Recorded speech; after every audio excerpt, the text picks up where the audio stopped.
Arjan Ademi dobiva i poklon od predsjednika kluba Mirka Barišića, to je dres sa njegovim imenom i brojem nastupa. Ovo mu je 373. službena utakmica u dresu Dinama.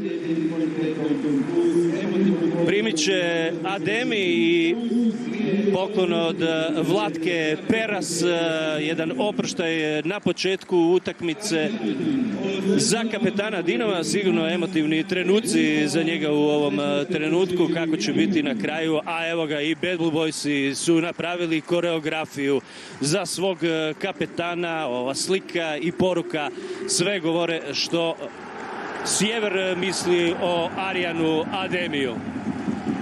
Još jedan pljesak za Ademija, 373. utakmica.